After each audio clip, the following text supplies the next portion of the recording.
Hello, good morning, everyone. Good morning, sir. Sir. I hope you are doing well. Yes, please, and By you? God's Yes, grace. sir. Then you? I'm also fine.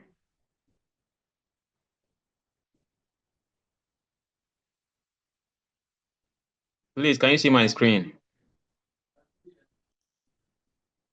Yes, please.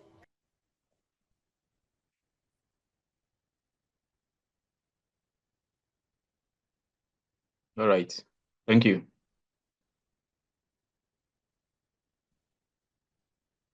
My name is Kwajo Safumafo. I'll be taking you for microbiology this semester.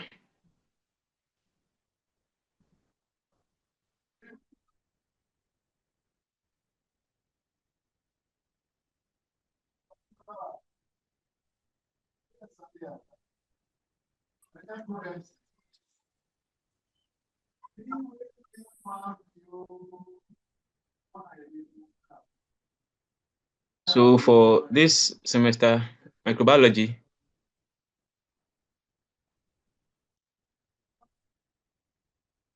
these are the objectives to be met at the end of the course.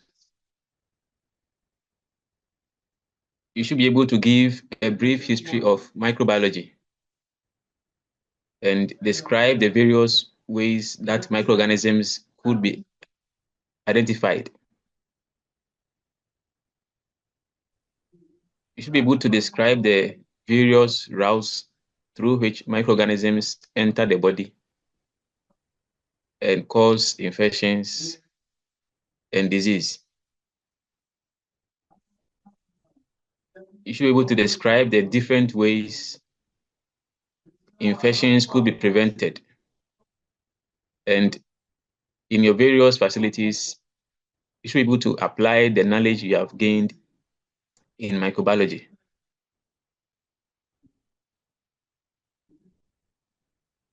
These are the course contents. We shall go through all of them. Don't worry. It's going to be interactive and interesting. Just make sure you understand. If you have any question, feel free to ask.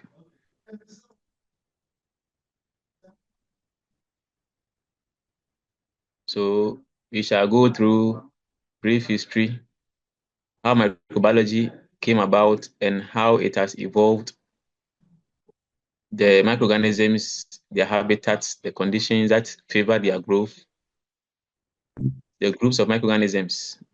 So we have the bacteria, the protozoans, and the others. And for some tests, you need to stain them. You shall go through the staining procedures and how to culture the microorganisms and how samples are taken. Then we shall look at sterilization, disinfection, sensitivity tests, chemotherapy. We shall look at prevention of nosocomial infections and the various tests that could be applied, the various causes of diseases, and the defense mechanisms that the body employ. We shall look at vaccination, immunization for this semester. So for today, we shall look at the brief history of medical microbiology. Medical microbiology, because of your profession, we shall not look at the other fields of microbiology. Microbiology is very broad, so we shall focus on the medical aspect. Then we shall look at the habitats, the conditions that favor microbial growth. Before I start, is there any question, please?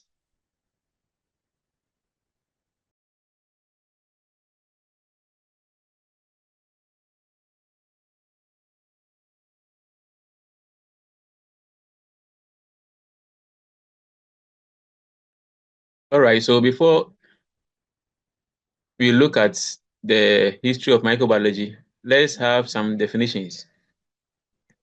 Microbiology. So let's break it down. Micro means small. That's a Greek word. Bios means life. Logos means to study. So microbiology, the study of small lives or small living things. So those that we cannot see with our naked eyes but are living. Those ones are the microorganisms.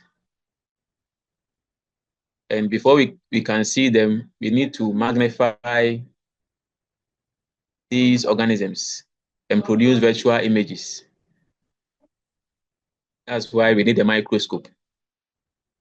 Microbiology also involves the effects of these small living things or organisms on humans and the environment, but we shall focus more on humans because of your profession. And because of that, microbiology is very broad. So the microorganisms or microbes are the minute or the very tiny living things. So microorganisms, organisms that have the size in the micrometer range. That's why we call them microbes or microorganisms. Yes, yeah. Your hand is up. Any question? All right. Eunice, please mute. If you don't have any question, please mute. Thank you. So on the scale of measurement, we can have millimeters, micrometers, centimeters. So the microorganisms, because they are very small, they fall in the micrometer range. That's why we need the microscope to see them. So microscopic, small and to see. So they can be seen in the micrometer range. And they are independent living organisms. They have cells, and the cell is the basic unit of life. And these microorganisms, some of them have only one cell, so they are single-celled organisms. Just one cell performs all the activities of life. Some of them also appear in multiple cells or in clustered cells. So they are multicellular microorganisms. We have unicellular microorganisms. Shall look at those particular ones. And all microorganisms have cells. Take note of that. So they are living organisms or they are living things. The virus is not a microorganism. Felicia, please mute. Please, as soon as you join, you mute so that you don't disturb others. So viruses are not living organisms. They are not living entities because they do not have cells. Before anything can be classified as living organism, it must first have a cell. Please, when you join, you mute.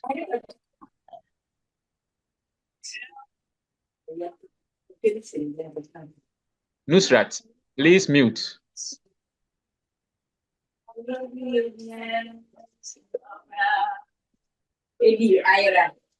Nusrat, please mute. You are disturbing others.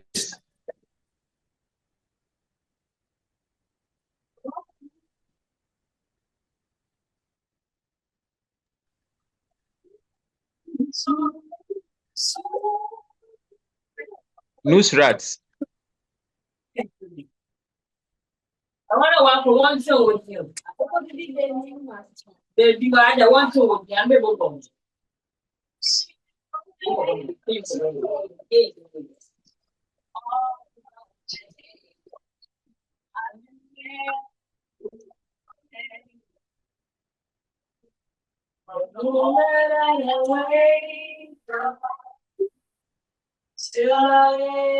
I'm today some crazy.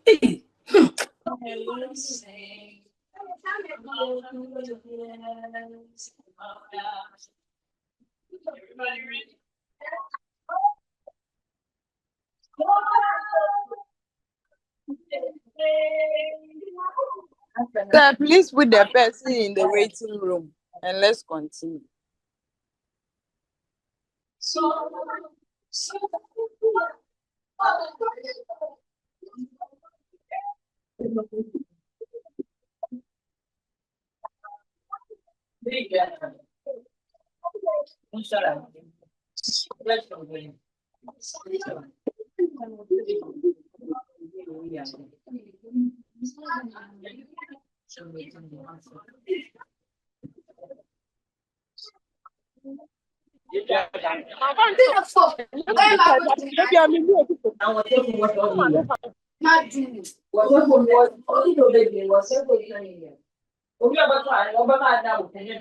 Hey, Yeah, so must someone one who mute person him. disturb us like this? Hey. Sisters, why are you doing this? Oh,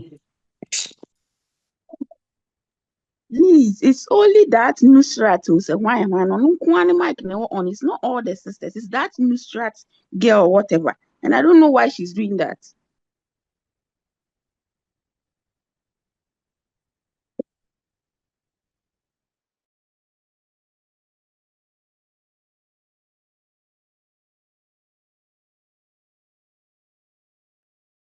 All right, let's continue.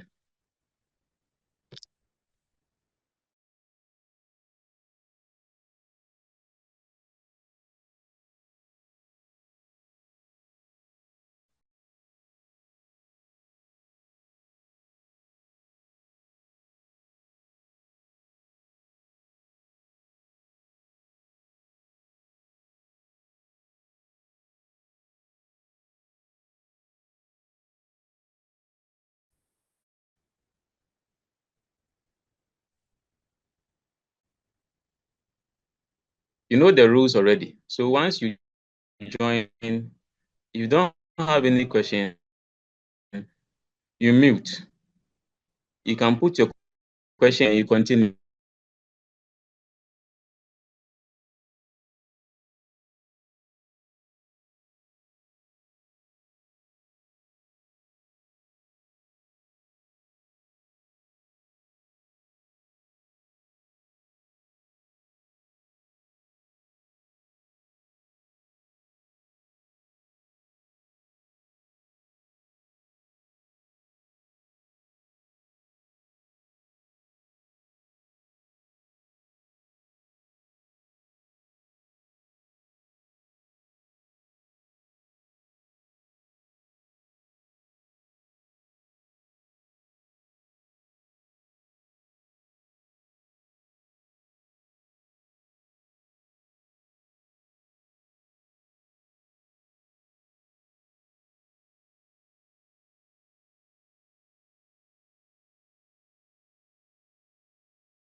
Sorry about that. So a virus can only multiply or replicate when it finds itself in a living organism or a living host. For instance, the virus can only multiply when a living organism is undergoing the cellular activities. So once the virus enters the cell, it first hijacks the host cell before it introduces its DNA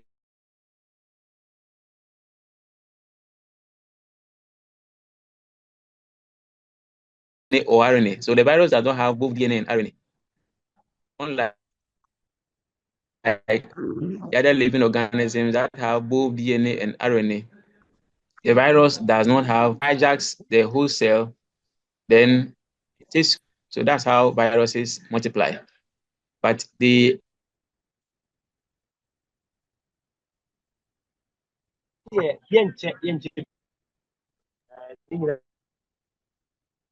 cannot multiply independently.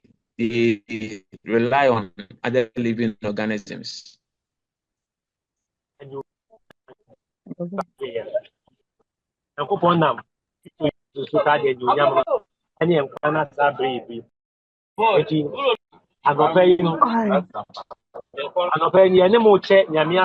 let's look at the brief history of medical microbiology.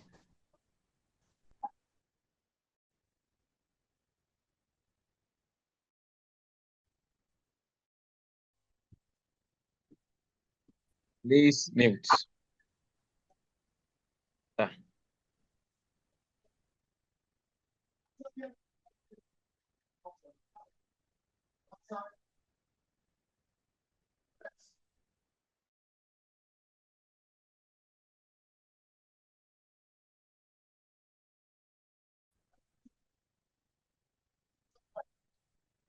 So for many years, people were wondering how they were getting diseases or infections and how these could spread from one person to the other. And because of that, people had different beliefs.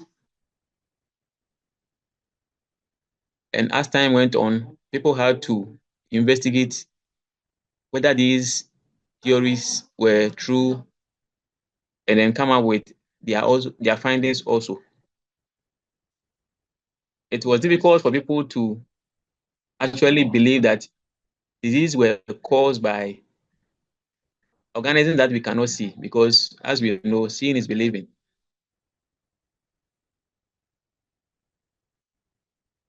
So there were several beliefs or theories. People thought that these were caused by demons, witchcraft, bad luck, the wrath of God, curses, or evil spirits.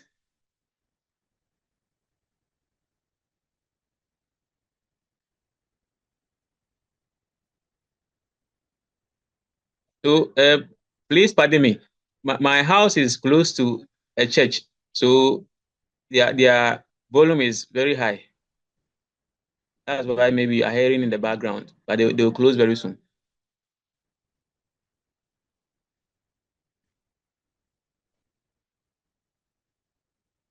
So people thought that diseases were caused by demons, witchcraft, bad luck, the wrath of God, curses, evil spirits. And to date, people also hold on to such beliefs.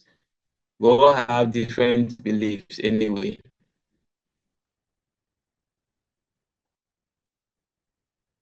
So let's look at some of the theories that people held on to with regards to diseases or infections. People thought that diseases were caused by supernatural forces, so it was beyond human control. So a ghost or God would incur these on a community or individuals,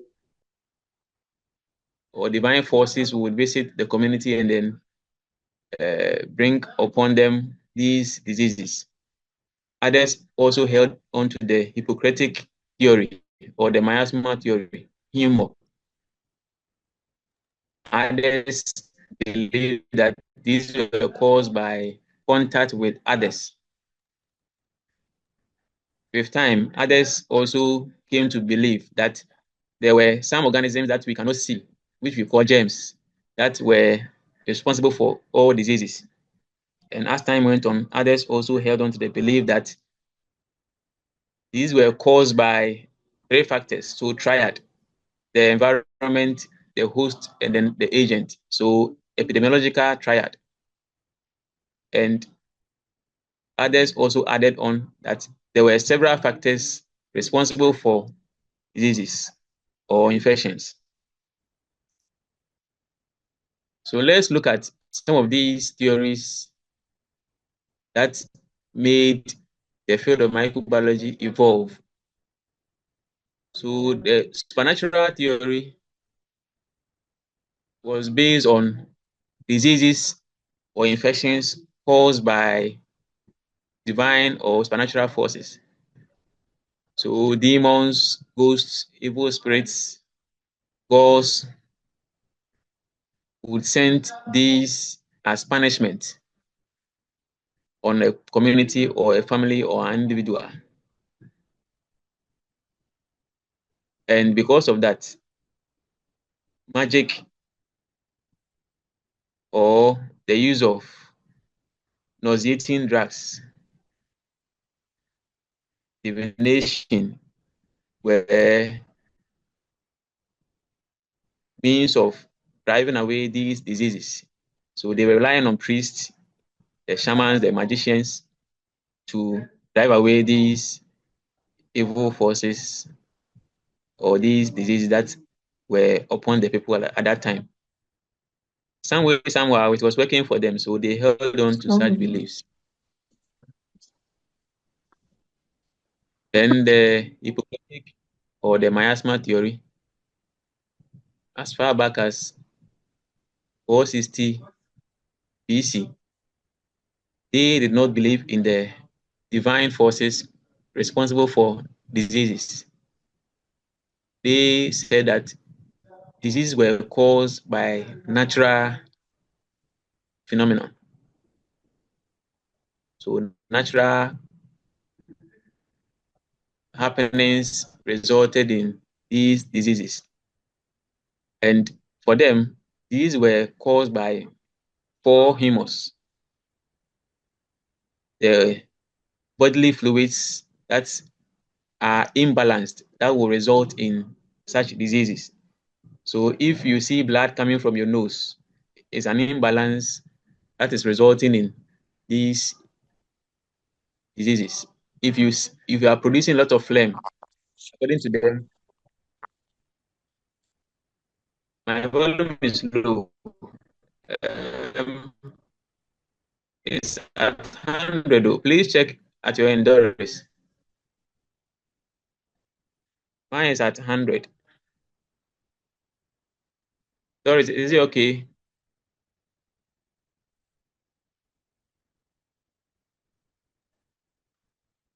Hello, Doris. Please, can you all hear me well? Yes, sir. Yes. Yes, sir. Yes, sir. We can hear you. Thank you.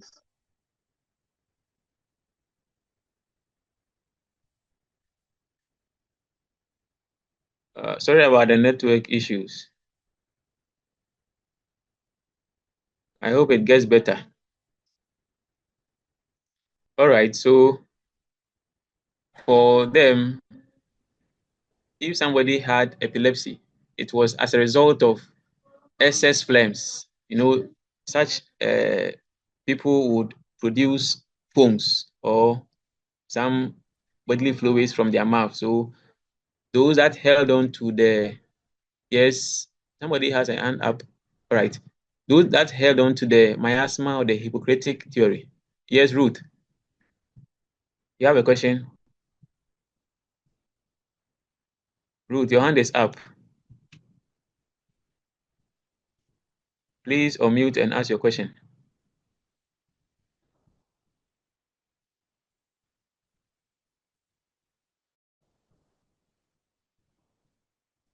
So this was the belief that others also held on to. So there was division. Others were still holding on to the divine forces responsible for diseases. Others were holding on to the natural ways diseases were coming about. And because they held on to the natural ways that diseases were coming about, they attributed diseases, especially the ones that were infectious, to poisonous vapor. So if you don't keep the environment tidy, you could have decaying or decomposing materials, leading to imbalances in these bodily fluids, the blood, yellow bile, black bile, and then phlegm. So on the left side, you can see these individuals. They believe that when there is bad vapor, for instance, when they had the cholera outbreak, they thought bad vapor had visited the community, and that would result in the imbalance in the bodily fluids. Others also believe that the bubonic plague, the Black Death, were caused by bad air. So if you look at the meaning of malaria, malaria, bad air. So they had that belief that malaria was caused by bad air or bad environment. That's why they named it malaria. Until people investigated and then they came up with the findings that malaria was caused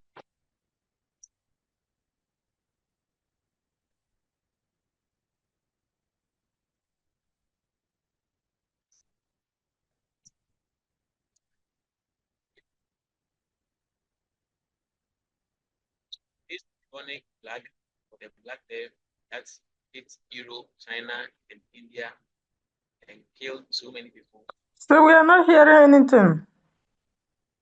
You can't hear anything. Yes, sir. Yes, sir. We can't hear you. It's like your voice is far.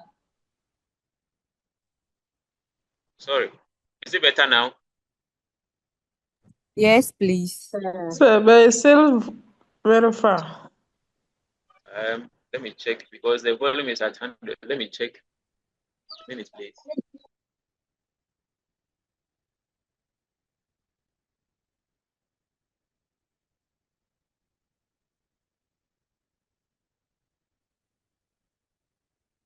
Is it better? Is it better? Yes, talk. No coming.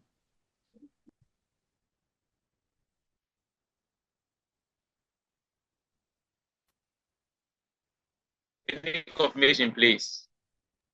No, sir. Sir, it's not better. Is it better now? Yeah. Yes, sir.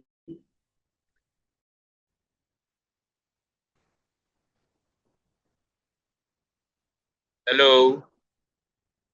Yes, sir. Is Say it it. better? Yes, Right. please. Yes, please.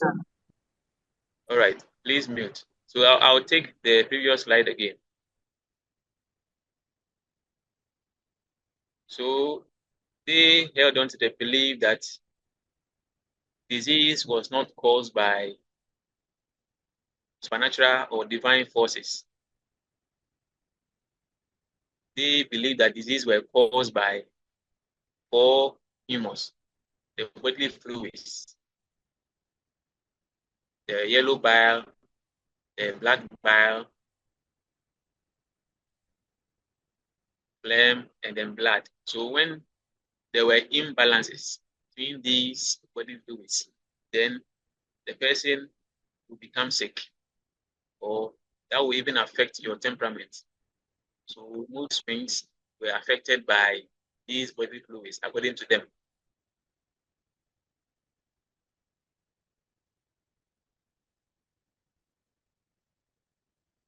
So they had disease like epilepsy,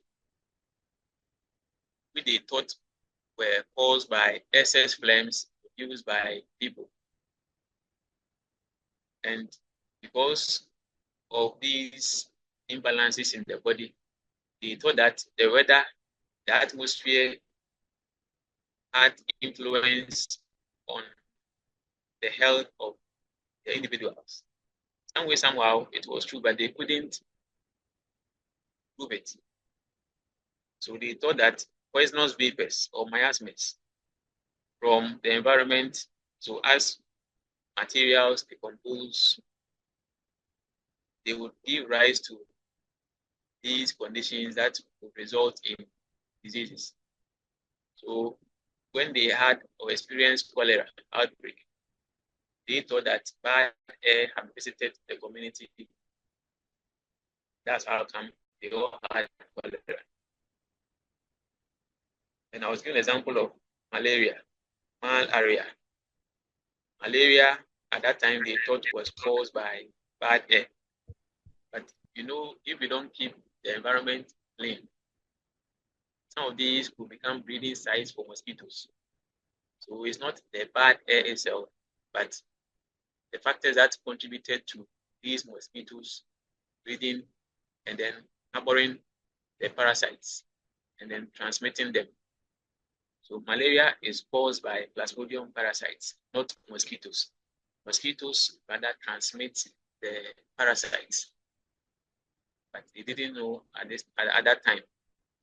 So the bubonic plague, cholera, chlamydia outbreaks that they were experiencing, they thought were caused by bad air or miasma. And it took some time for them to realize that the bubonic plague was caused actually by Yersinia pestis, not bad air.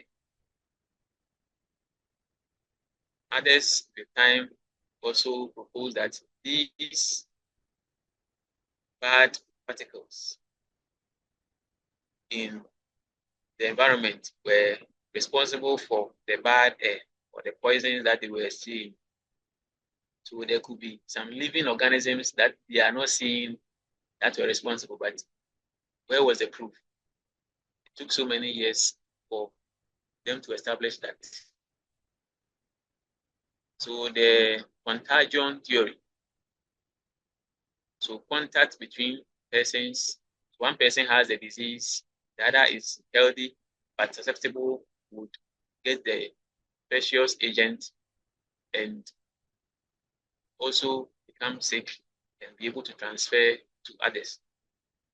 So others, for example, Girolamo Fracastoro or Hieronymus Fracastorius, they investigated and came up with the finding that these were caused by contact between persons, and these were disseminating through air or direct contact with these people. So contagion.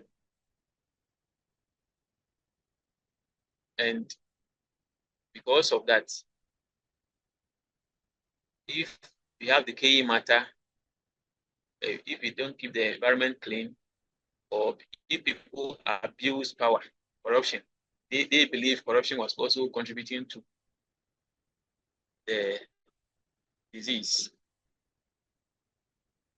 And these would affect contact between people within the community and result in diseases or infections. Several beliefs were there. People were confused. So once you're able to convince, they follow your beliefs and come up at that time. And those that held on to the contagion theory, which was spearheaded by Hieronymus Fracastorius, they said that for diseases to come about, it will be direct from person to person, it will be through droplets. So one sneezes, has the infectious agent, and then gets directly to another person or onto a surface. The person touches and then also gets it into the body. If someone coughs and has the disease, others could also experience it. The other method or means through which disease were contracted were by fomites. So contaminated clothing, utensils, materials that are non-living. We also harbor these agents and then the source of infection for the disease. And because of that, if contact is the only means by which diseases could spread, then quarantine was the answer. So they were using quarantine as a way of managing or controlling the spread of infections. And in the COVID era, we were hearing these terms: isolation, quarantine. By the way, what's the difference between quarantine and isolation? Quarantine, isolation. What's the difference? Yes, midwives. Isolation, quarantine. Yes, Felicia. So, quarantine is when we believe that the person has been exposed to a particular microorganism. And for that matter, the person is put in a place for the period of incubation. Then the person is examined to know whether the organism is in him or her before the person is released. Where isolation is, the individual has been infected by the organism, and we don't want that individual to infect other persons. And so we take the person out from uninfected persons to be placed in a separate room for treatment. That is what I mean.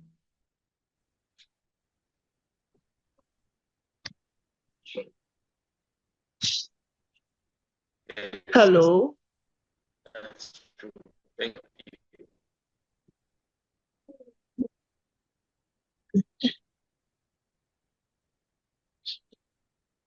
So, hello. Yes, that's right. Yes, sir. Thank you. Please, can you hear me? Oh, thank you. Let's hear you.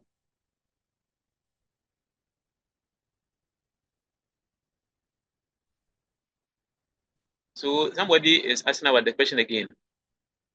I was asking for the difference between quarantine and isolation.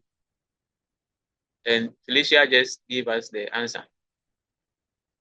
I wanted Cynthia to also add on, but she says it's okay. So let's continue. So because they were not seeing these living organisms, the tiny ones, so people were holding on to the other beliefs. But they suspected that there were some creatures that we don't see that could be making them sick. So they postulated that there were some living creatures that we don't see that would make us sick. But where was the evidence? And Lucretius, Marcus, Terentius, Varro, and the others held on to such beliefs. So over 100 years, there was still no proof. And others like Aristotle, as far back as 384 BC, also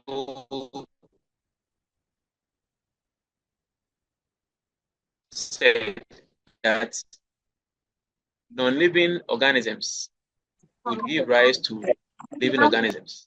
So out of nowhere, your table will give rise to mouse. How possible? Seen in decaying materials. You can have the fireflies coming from manure combined with morning dew. This was their belief. So we have a comment from Dorothy. Isolation are people who are sick and tested positive, and then quarantine are people who are exposed but not yet sick. All right. But in both cases, they are all separated from the community. That's the similarity. Right. Thank you. So spontaneous generation or abiogenesis theory, this is what they believed in. Non-living things would arrive from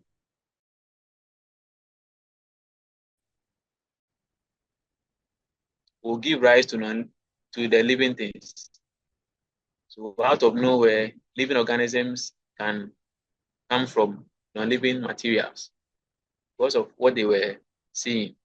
And if you were present at that time, you would have also believed, because you leave your meat and with time you see maggot coming from it. So if the meat is non-living and you are seeing maggot from it, then you would believe as they also did. So John Baptist von Helmont believed that once you keep wheat, so if you have food stuff kept in a place that is dark and you have the place kept untidy, you could see mice coming from there. So they held on to the spontaneous generation theory. So Cynthia is saying with isolation, separate people who are sick. At quarantine, you are restricting the movement of people who are exposed to the disease but are not yet sick. Yes, thank you. So John Needham wanted to confirm the spontaneous generation theory.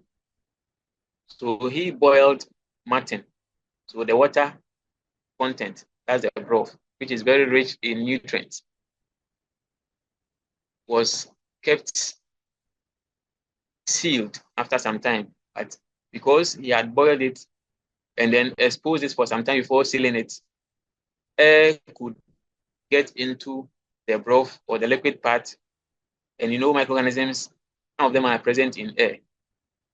Because they got into the broth or the liquid part of what he had boiled, he could see growth coming from there. So he also convinced them that this was spontaneous generation. John Baptist Vermont also did this simple experiment and then was telling people that you can have mice coming from the dark when you keep meat and old rags there.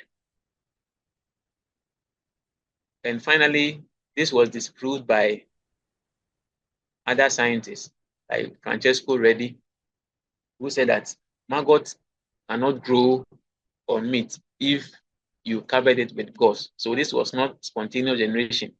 There was something responsible for maggots to appear on the meat. Schwann, Frederick, Schroeder, and the others also wanted to test this, and they allowed air into the flask, but they use heat to prevent whatever will be inside that flask to grow. And for some experiments, they used sterile wool to prevent air from getting into the flask with the infectious agent. And they didn't see any growth. So this was not spontaneous generation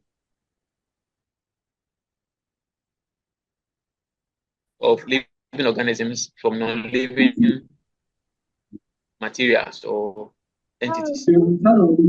John Tender also tested this. So for John Tender, please mute. Please mute Philomena and the one named PC. Philomena, please mute. Philomena, the one named PC, please mute.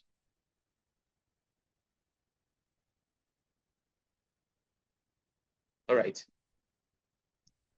So John Tender tried to investigate if there will be spontaneous generation when you omit or take away dust from the environment.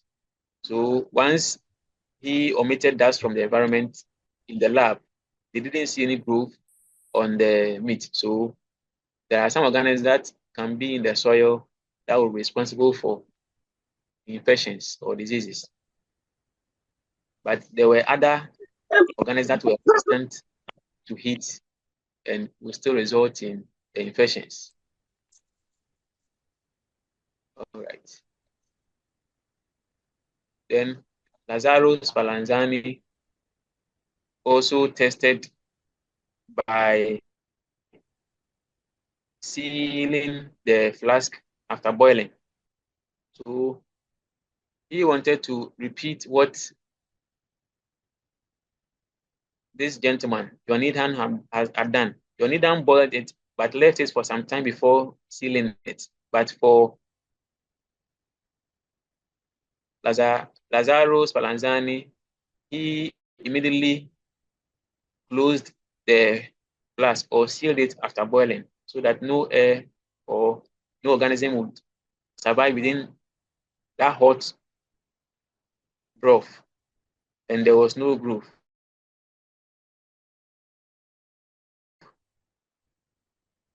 But he said that air was needed for growth when others had proposed that air is not the only thing that is needed for growth. So this led to a series of experiments. And Felix Puchet also proved that growth without contamination from air was possible because there are some organisms that are anaerobic. So it's not always that some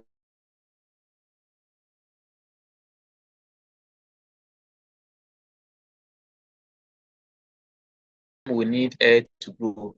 Some can grow in the absence of air.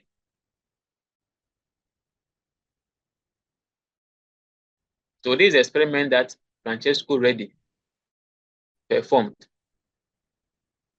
to disprove the spontaneous generation theory. He set up 3 flasks. For one, he put in meat but covered with gauze so that air could pass through to test if air was actually needed for growth or not. So the one that was left open, anything could have access to it. So flies settled on it. So they were thinking that it was spontaneous generation. They didn't know that these flies had laid the eggs and then that resulted in the maggots. Then the one that was covered with cork, there was no formation of maggots. So the meat, which is non-living thing, cannot give rise to maggots spontaneously. So this was able to disprove the spontaneous generation. For this one, air could enter, but because the flies were prevented from getting access to the meat, no maggot was seen on the meat. So it was not spontaneous generation. And with time, we're able to kill that belief. Madeline, is it better now? Madeline. Hello? Sir, please, it breaks and then it comes back and then breaks again. Oh, sorry about that. Let me check the connection. Okay, sir. It's now okay.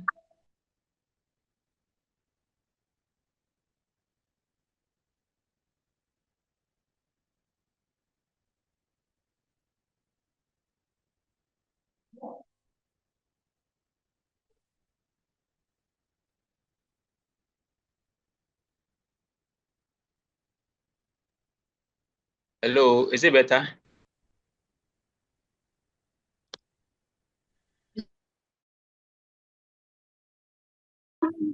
Yes, sir, it's better. Thank you. So please, do you understand the experiment that Francesco Redi conducted to disprove the spontaneous generation theory? Yes, sir. All right. Yes. Thank you. So you see how microbiology evolved. It took so many years for people to believe that microorganisms were present. So let's move on.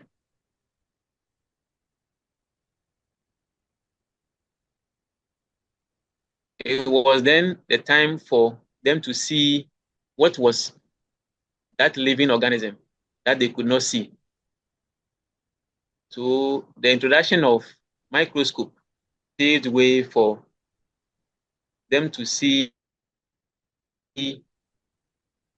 what was hidden, the very tiny ones. So Robert Hooke was able to produce or make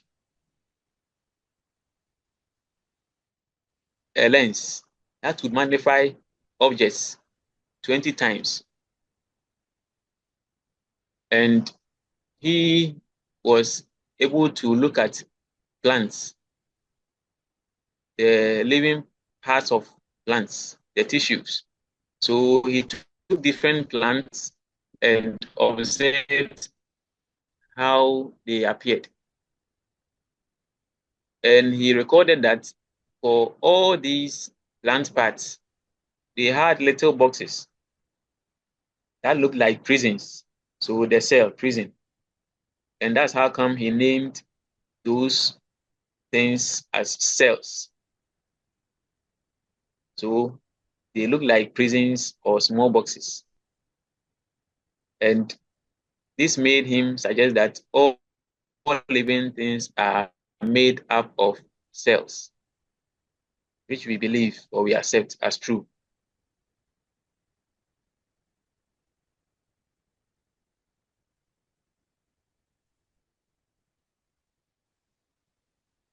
All right. So once Robert Hooke was able to make a lens or a simple microscope, other scientists had to use the same instrument to look at the microorganisms that had been proposed to be responsible for diseases. And Antonio van Leeuwenhoek also produced a single lens microscope. And this time he did not look at plants. He looked at the living microorganisms. So he is credited as the father of bacteriology and protozoology.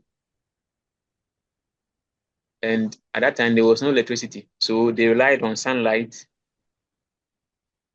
and the lens would magnify the living organisms, the microorganisms,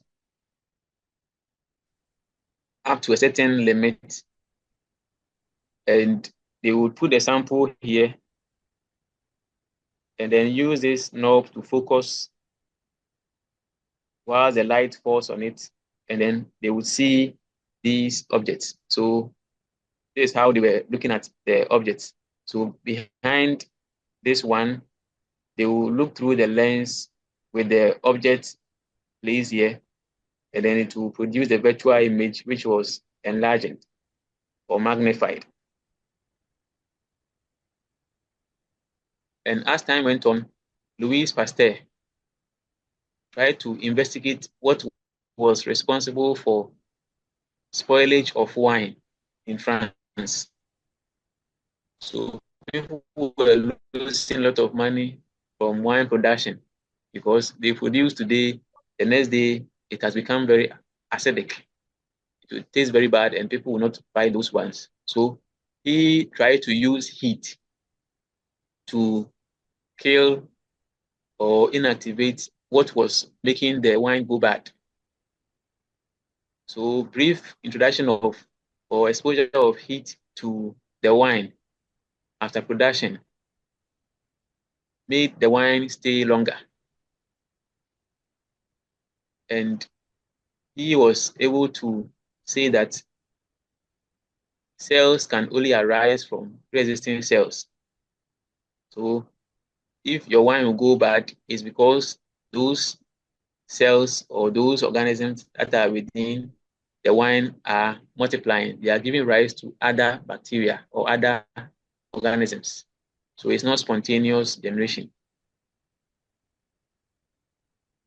And he also known as the father of bacteriology because he worked mostly on bacteria. Later on, Robert Koch. So take note, we have Robert Hooke and Robert Koch. Robert Hooke is the one who invented or produced the hand lens or the microscope. And he was able to look at the plant cells and then name them as little boxes or cells. Robert Koch supported the germ theory, the theory of biogenesis, that cells can only arise from pre-existing cells and not spontaneous generation, for the germ theory. So for Louis Pasteur, and to date, even midwives, you educate the nursing mothers to pasteurize, right? So how do you educate them on pasteurization? Especially when it comes to breastfeeding, putting the milk in bottle to feed them. How do you advise them or educate them on this? I want to know.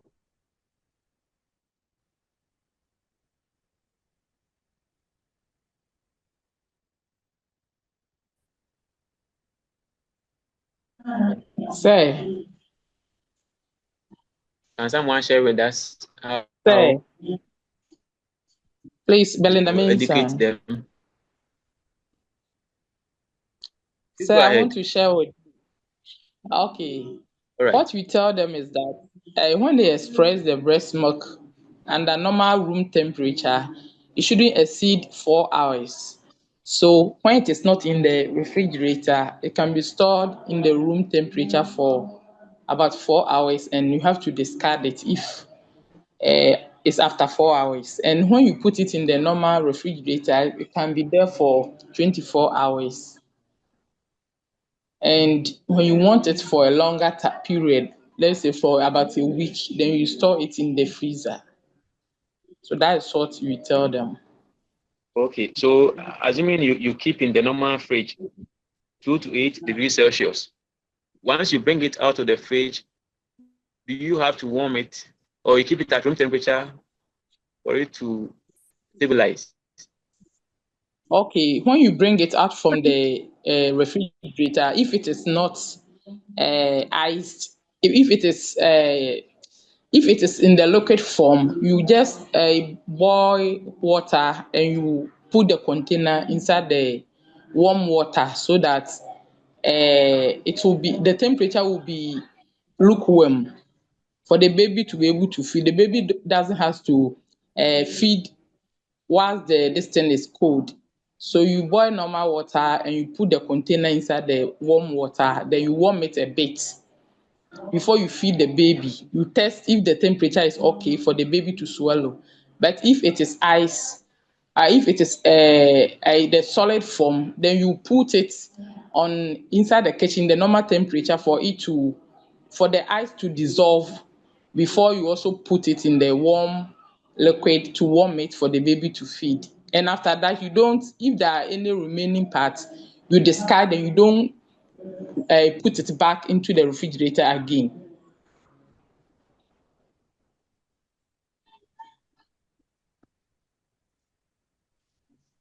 Okay, all right, thank you. So for those that are in the dairy industry, especially those that produce fresh milk for sale, once they express the milk from the cattle, some consume fresh milk. So they need to make sure it is free of bacteria. So what they do is they inactivate any potential bacteria in the milk with heat. So brief exposure to heat, maybe around 70 degrees Celsius for 5 minutes, or 65 degrees Celsius for 30 minutes, or even 70 degrees Celsius for 3 seconds, just to inactivate or shock the bacteria so that they cannot reproduce. So this is what they use in most of the food industries, to inactivate or shock the bacteria. And this is what we term as pasteurization. This is different from boiling, where you go for higher temperatures and then for a longer time. All right. So this is what Louis Pasteur introduced in France. So brief exposure of the product in the flask to heat, and then it stayed sterile. It didn't go bad again. Then he tried to see if it will go bad when the neck of the flask was broken. So that's why it's referred to as the swan neck experiment. So we broke the neck of the flask, and because the air contains microorganisms, they will settle on the medium, and it went bad again because they had contact with the medium. But once the neck was intact, even at the open end of the flask, it could not, the microorganisms could not travel all the way onto the medium. So it still stayed fresh. So this is how he was able to prove to them that continuous generation was not possible, and it had to do with biogenesis, living organisms giving rise to living organisms.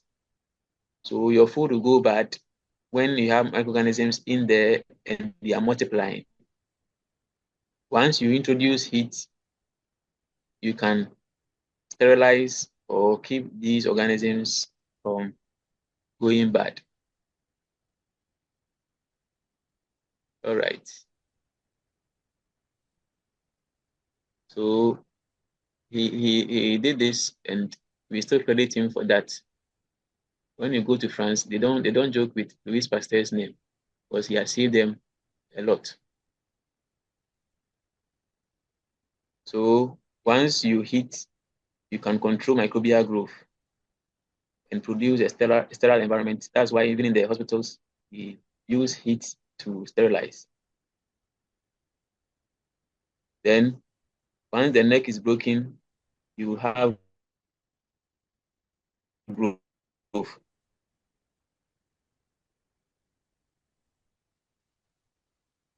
All right. So he proposed the principles of fermentation, pasteurization of milk, sterilization using heat, and then the germ theory of disease. That disease was caused by organisms that we cannot see, or germs, if we can put it that way, in general terms. So if bacteria or germs can make wine go bad or make wine sick, then when the bacteria gets into your body, you can also go sick. This is what he was able to deduce. So wine spoiling was analogous to disease. So if you keep the organisms away from your body, you are healthy. If they get into your system, you become sick. And he also said that heat was needed to destroy the harmful organisms. The good thing is, the organisms that cause infections or diseases, those ones cannot withstand high temperatures. For them, high temperatures will inactivate or kill them. That's a good thing. That's why when we heat our food or we heat our equipment, we are able to stay healthy. There are a lot of microorganisms around. Some of them can withstand high temperatures, low temperatures, but some of them are not harmful. We shall come to that. So he hypothesized that microorganisms were responsible for infectious diseases. Infectious disease, that means we have other forms of diseases. Beatrice, please check the volume. Can you hear it now?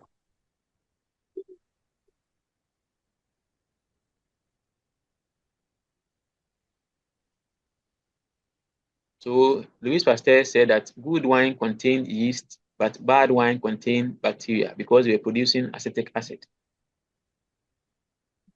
All right. So the germ theory of disease, after Louis Pasteur and the others had performed a series of experiments to convince them, they said that many diseases are caused by the presence and actions of specific microorganisms within the body. So it's not always the case that microorganisms will get into your body and you become sick or infected. You have specific organisms that can make you infected. Some of them are already in your system. In your mouth, you have microorganisms. In your intestines, you have microorganisms. In the vagina, there are microorganisms, but they don't make you sick. But there are specific ones that can make you sick. The ones that are already present in your body, if they find themselves in other parts of the body, they can also make you have the infection, right? And the germ theory gradually was accepted in Europe and other parts of the world. And these erased the other beliefs or theories, the miasma, the contagion, the supernatural theories. And we still follow the germ theory, though it's modified in practice. So as time went on, they accepted that there are microorganisms that are responsible for infections or diseases. And because of that, we need to practice aseptic techniques or sterile techniques, especially in the healthcare settings. So series of or set of procedures that protect the individual working from getting the infectious agent in or her body. It also prevents the spread of the infectious agents within the environment or the healthcare setting. It also prevents the people within the hospital, so the patients, the clients, from getting infections from other materials or other people they are working with. We encourage that in the hospitals, we practice these aseptic techniques so that we can control infections or diseases. Then, Joseph Lister also contributed to the field of microbiology, where he introduced antiseptic. So he used phenol to treat wounds. So once people came out from the theater after surgery, he would spray the phenol or their derivatives, the carbolic acids, on the wounds, and even use some to disinfect the environment. And this was able to reduce the deaths among patients by 2/3. So after surgery, some patients were still having infections because the equipment, the tools that they were using were not sterile. They will use this on a patient, they will not sterilize well, and then they will use on another patient or client, and that client would end up having the infectious agent. And these were spreading within the environment, the hospital settings, causing nosocomial infections. So once they introduce these antiseptics, especially the phenols, they were able to reduce these death rates. And he is credited for antiseptic techniques or aseptic techniques. And for the mouthwash, he is the one behind that That's why we have Lestrain mouthwash, Joseph Lester. And Robert Koch also contributed massively to the field of microbiology. So now people had believed that there are small or tiny microorganisms that can cause diseases, but they wanted to see how they look like. Can we catch them? Can we isolate them in the lab? Can we test them to see that they are actually present? So Robert Koch was able to develop pure culture for these organisms. You would grow them. We have several isolates,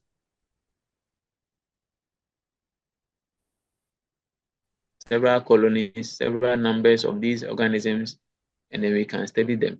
He was the one behind that.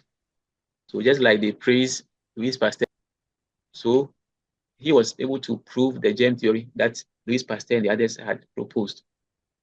And he worked on so many bacteria, Bacillus anthracis, tuberculosis, Vibrio cholera, diphtheria, typhoid, Neisseria gonorrhoeae, pneumonia. He worked on all those bacteria. And he used potato slices to grow these bacteria because they were rich in nutrients. But later on, agar was used. We shall come to culture media and know the various types. Beatrice, you still cannot hear. Please check the volume. Check the volume at your end.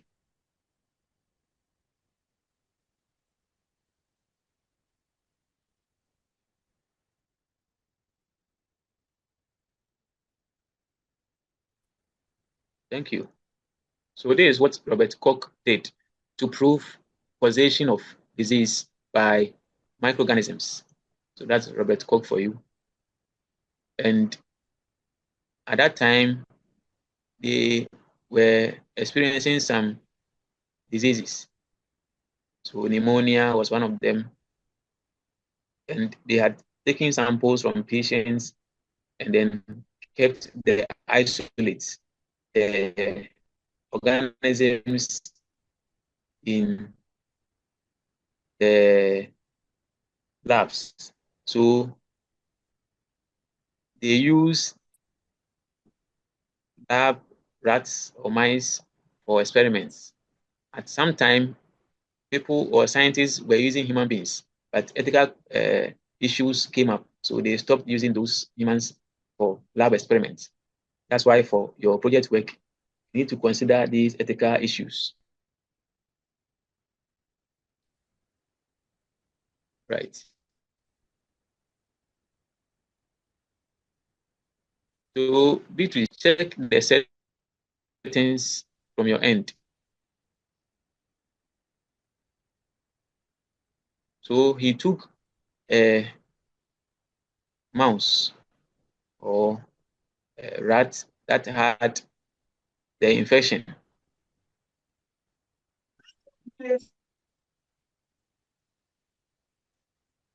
So this dead mouse had the infectious agent in it.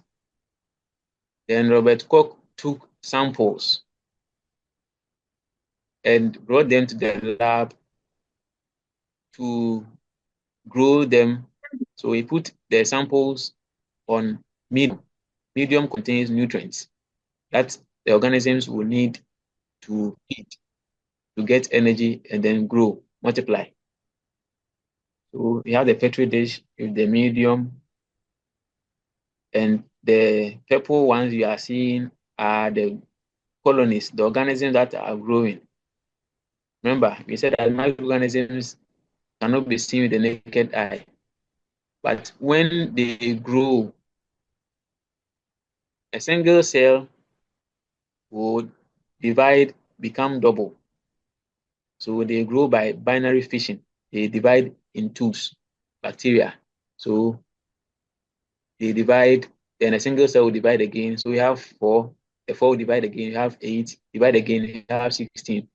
So within 18 to 24 hours, you can have billions of cells. And because there are many, that's how come we're able to see on the petri dish. So when you see a colony, it tells you that we have billions of cells.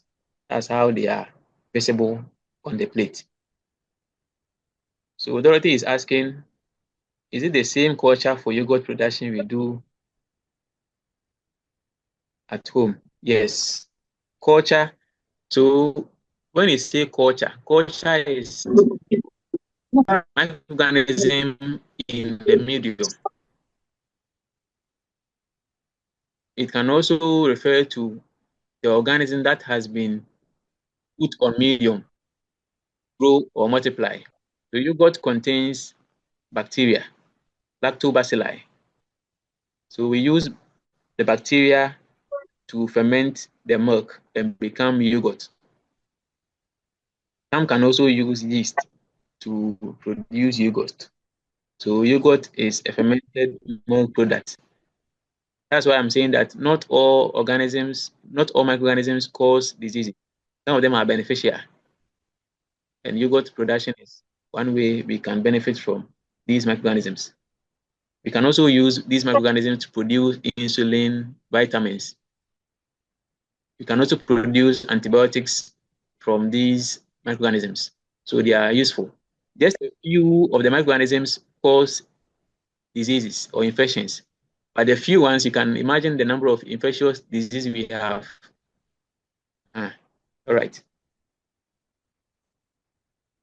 So back to the experiment Robert Koch performed. When he saw the growth on the medium, so the culture, he picked some of the colonies, the purple ones that are the microorganisms, because there are many, they are now visible on the petri dish. Then he observed under the microscope. Remember, we said that the microscope can magnify the organisms. So we produce virtual image that is enlarged. So he noted down how they looked like, the shape, the arrangement, the sizes. Then he came back to the culture, this one, and picked some of these colonies and introduced in a healthy mouse. You see the outcome of this inoculation.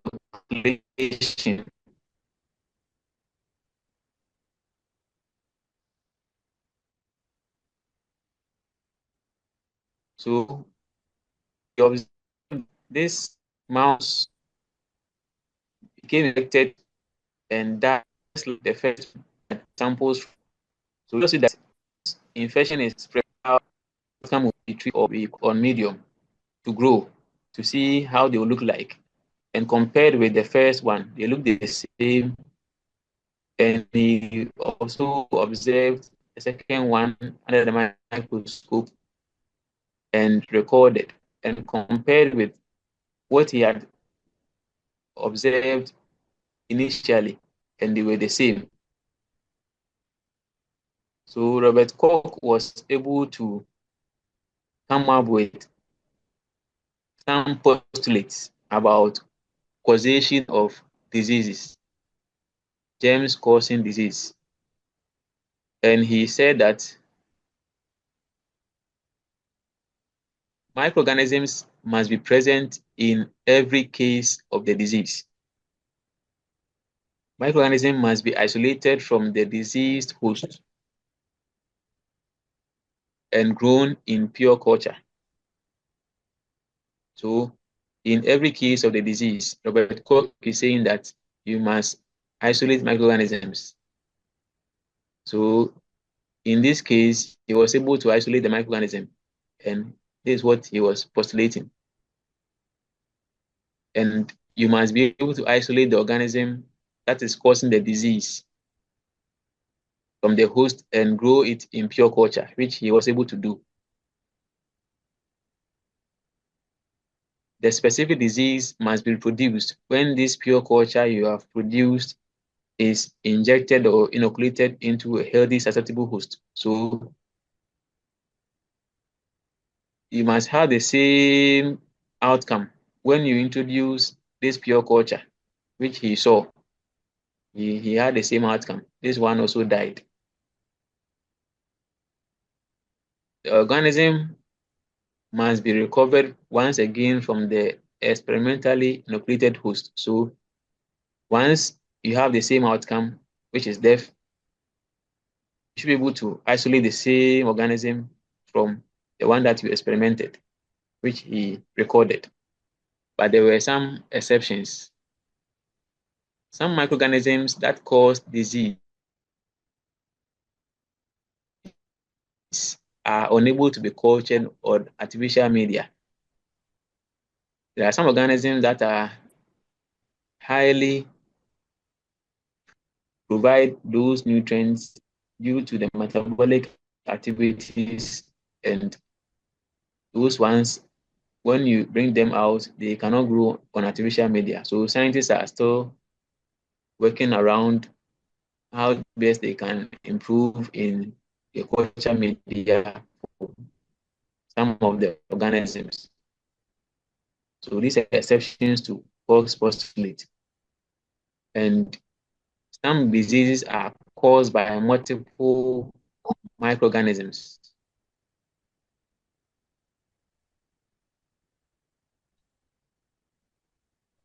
So some diseases are caused by multiple microorganisms.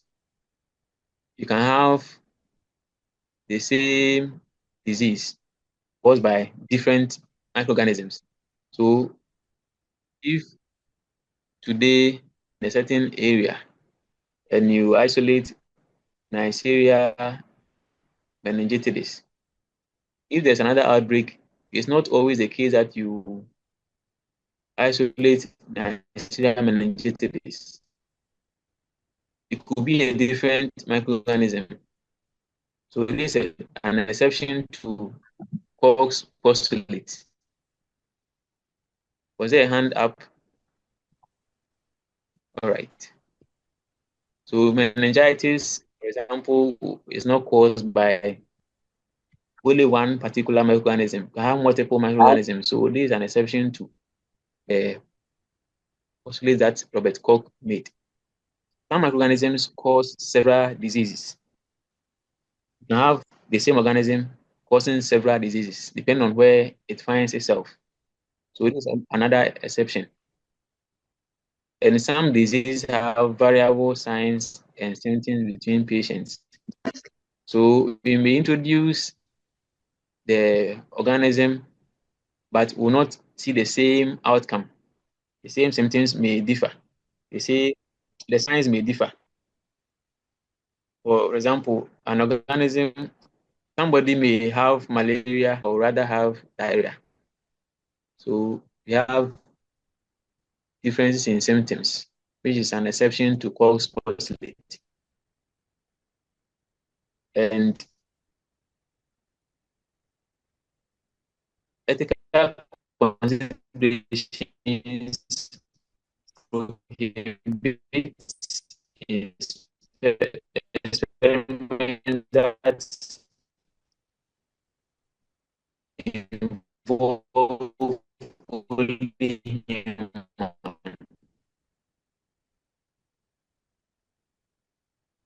Assuming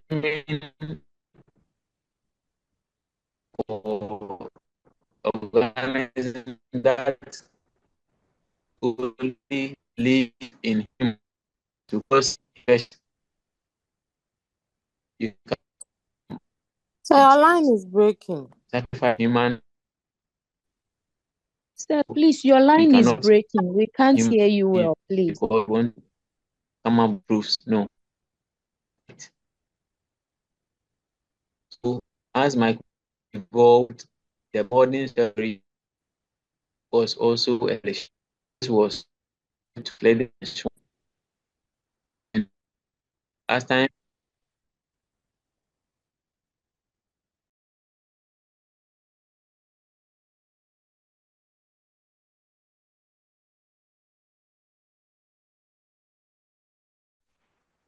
Hello, please, can you see my screen now?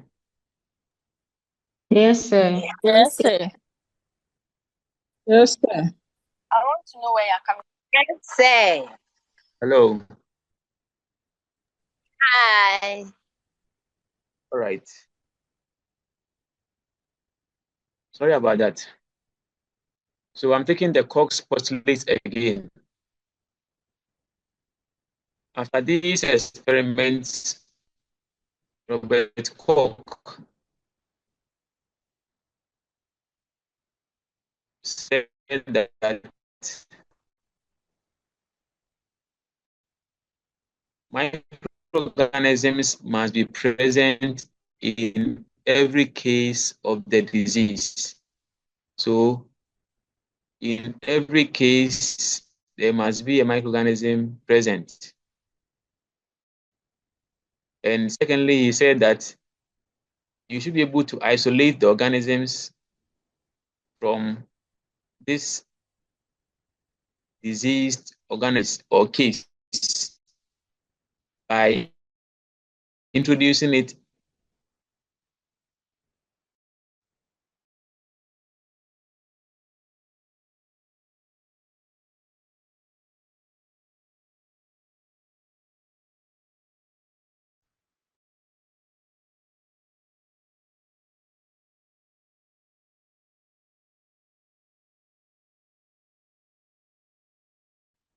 in the form of a pure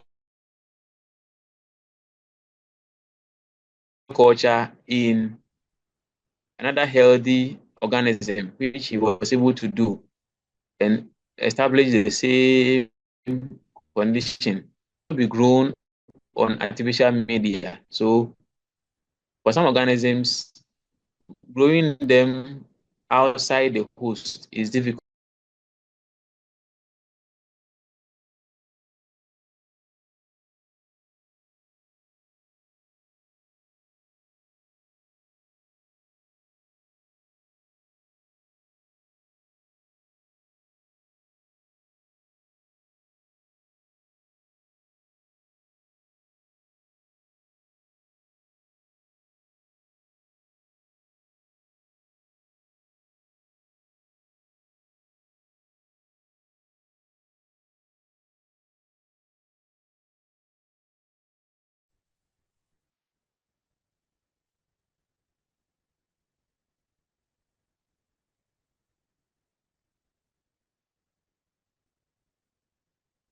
So the exceptions are that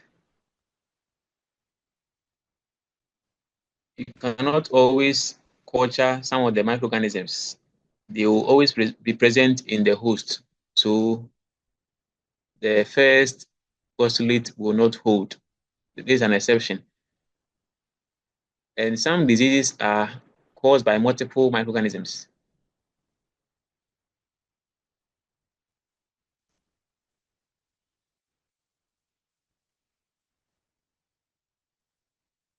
Dorothy, please, can you hear now?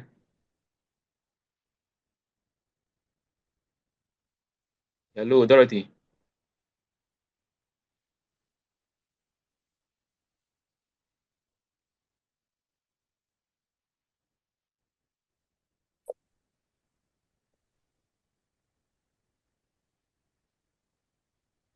Any confirmation, please? Hello. Yes, sir. Yes, sir. Okay. Sorry about that. So the second point, there are some diseases that are caused by multiple organisms. And I was using meningitis as an example. Even for respiratory infections or respiratory diseases, you can have so many organisms causing respiratory diseases. Coronavirus can cause respiratory disease. Influenza virus can cause respiratory disease. tuberculosis can cause respiratory disease. So we can have multiple organisms causing the same disease. The symptoms may appear the same, the signs may appear the same, but different organisms. So there is an exception to Koch's postulate. And some organisms can cause several diseases. So we can have the organism getting into different sites and then cause these diseases. If it gets it into the bloodstream, there will be a different disease. If it gets into the cerebrospinal fluid, there will be a different disease. If it gets into the intestines, that will be a different disease, but the same organism. So this is an exception to Robert Koch's postulate. And then we have variable signs and symptoms between patients. So for this experiment, it's not always going to be the same symptoms once we introduce the pure culture in a different host. And I was using malaria as an example. Someone may have malaria, will present with fever, headache, and then will be coughing. Headache, but will not be coughing, but will present with diarrhea. So the signs and symptoms will not be the same, although the same Plasmodium parasite is causing malaria. And for some experiments or diseases, it only involves humans. So if you cannot use mouse for this experiment, doesn't mean you're going to sacrifice human being for the experiment. No. So ethical issues will prevent this experiment from happening. So these are exceptions to Robert Koch's postulate. Dorothy, are you hearing now? Yes, sir. Yes, sir. We are hearing you clear. All right, thank you. So this led to the modern cell theory. And this was put forth by Schleiden and Schwann, but additions are being made as time goes on. So all organisms are made up of cells, which is true. To qualify as an organism, there must be a cell present. That's why the virus is not a cell. The virus is not an organism. The virus will only reproduce when it gets into another living cell. New cells are always produced from pre-existing cells, or new cells arise from pre-existing cells. So it's not spontaneous generation of life. Bacteria always reproduce bacteria.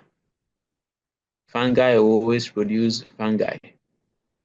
So it's not that the soil will give rise to mouse, no.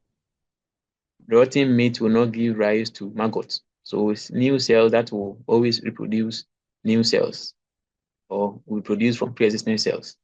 The cell is the structural and functional unit of all living organisms or living things. Without the cell, there's no life, because all living activities happen within the cell. If the cell will feed, if the cell will move, if the cell will excrete, all will happen within the cell. For the cell to survive, the DNA, which is the information hidden within the cell, will let the information be carried out so that the cell will know at which point it should divide, at which point it should feed, at which point it should excrete. And this information within the cell, at some point, as the cell grows, will divide.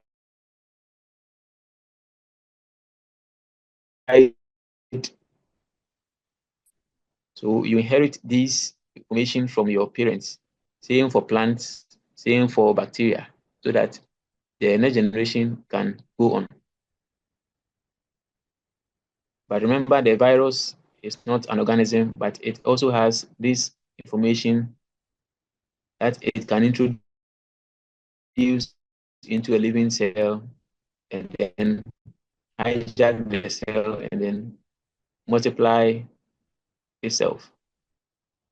all cells are basically the same in chemical composition and metabolic activities. So if you take all living cells, all cells, there is DNA, there is RNA, there is protein, all these are there. The lipids, the carbohydrates, all these are present in the cells.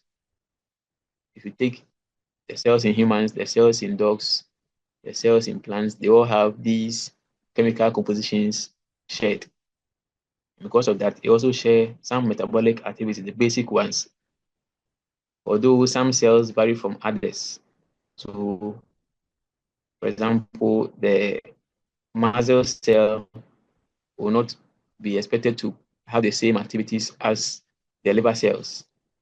So there are some variations, but basically the same composition, same metabolic activities. All right. So the history of microbiology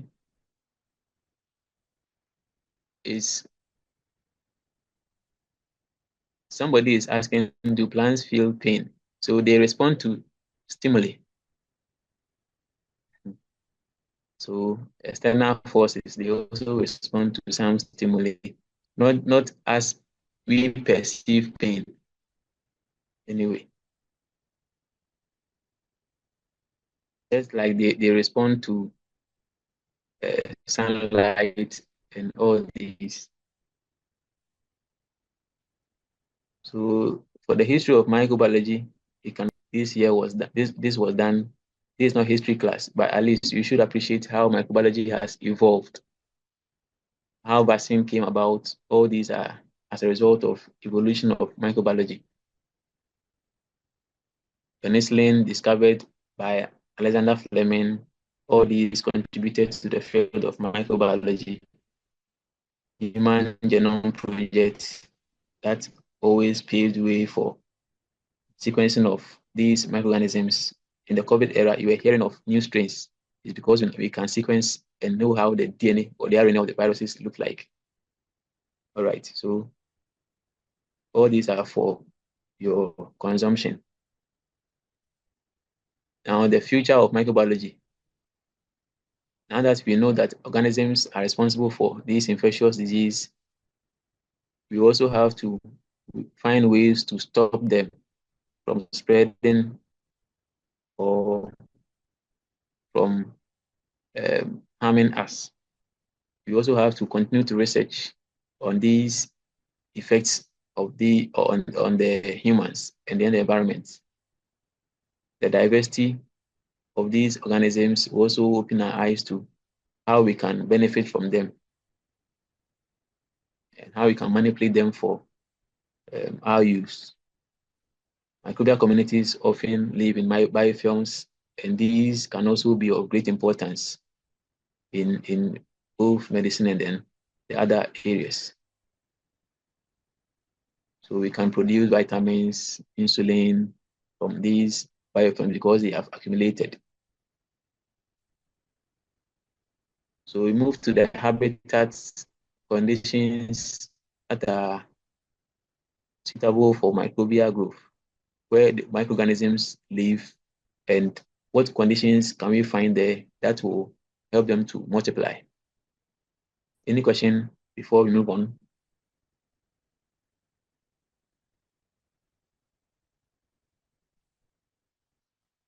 All right.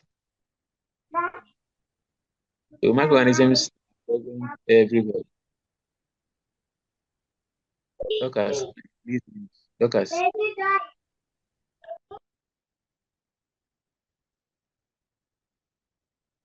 They are present everywhere. Everywhere you go, you find microorganisms. On the land, in the sea, in the atmosphere, everywhere they are present. But what you find in the sea may not be the same as what you find in volcano. They prefer different environments. And some can withstand high temperatures, some can withstand very low temperatures. Some of them can grow and multiply very fast, even in the freezer, because that's the condition that supports their growth.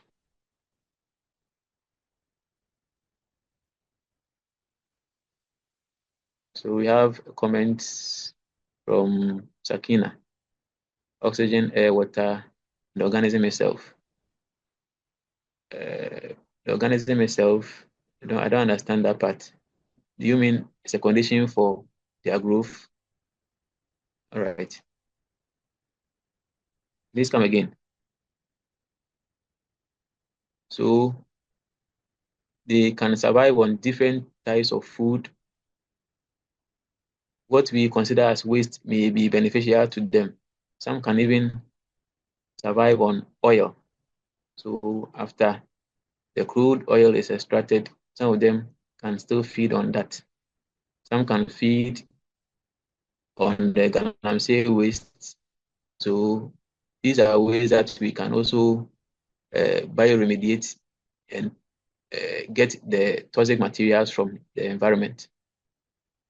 Yes, they are present everywhere. They are ubiquitous. Thank you. But being ubiquitous does not mean that everywhere you go, you find the same microorganism. Take note of that. All right. So if you take just 1 gram of soil, you can have millions of bacterial cells. So just imagine if you consume contaminated food, how many you are taking inside your body. Or if you consume contaminated water, how many you are taking inside? Millions of these microorganisms. That's why we have to keep the environment clean so that we don't have these infections.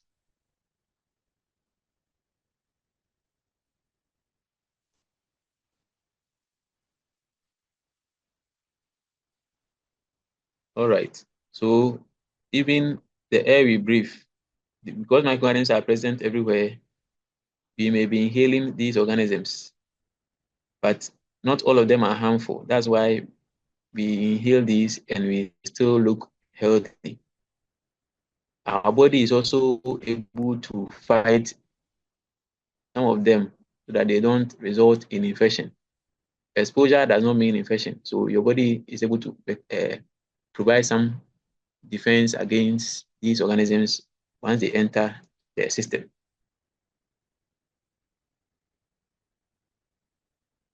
Please, are the slides moving?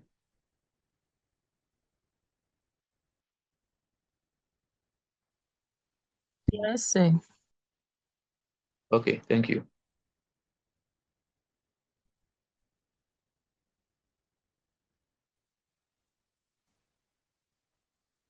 So where there is water, you can find microorganisms, but you may even have different water conditions. Some will be very salty, others will not. So some will prefer to live in the sea, others will prefer other water types.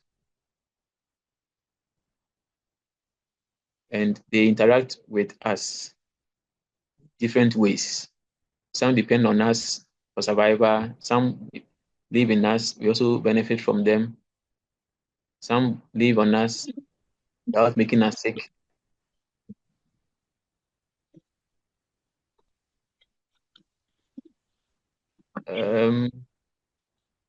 Someone says African germs are not harmful. So it depends on the ones you are exposed. Some of them are not harmful.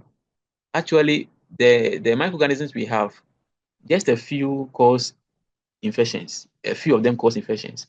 So majority are beneficial. Yes, Rabiatu, you have a question? Is your hand up?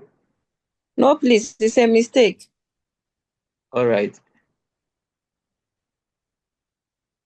But the sad thing is, you don't know the ones that are beneficial that you are taking in your body. So always be conscious of the environment and prevent them from getting inside your body, right? Some live in the digestive system and they also prevent others from growing to establish infections. Some are in our mouth, some are on the skin as normal flora. and most of them are beneficial. So as you provide them with these nutrients, you host them. That's why you refer to your body or the organisms that house them as the host.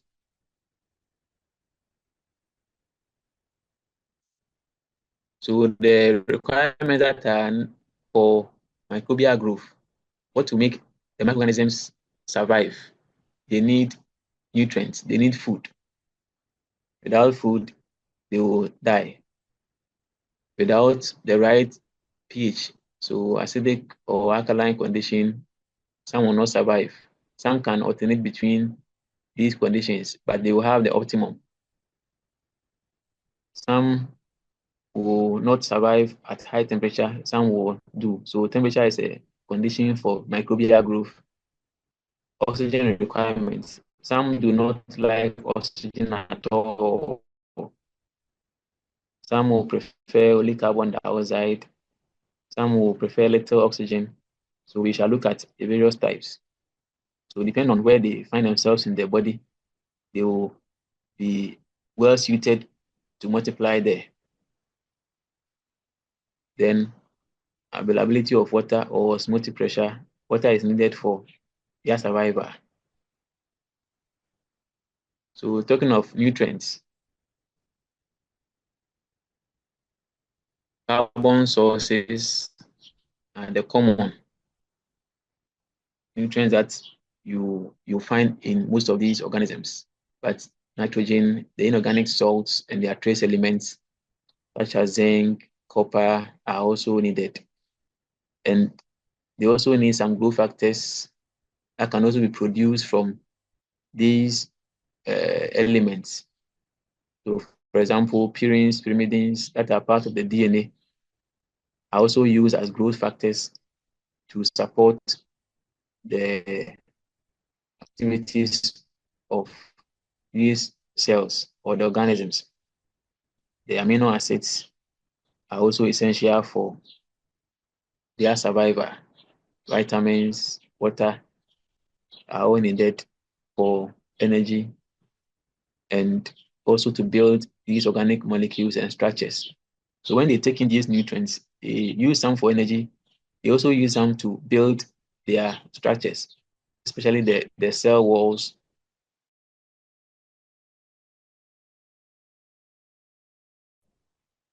The cell membranes, some structures that they need to move, like the flagella, the pili, and all these things. Some of them are needed, and they are made from the nutrients that they have stored.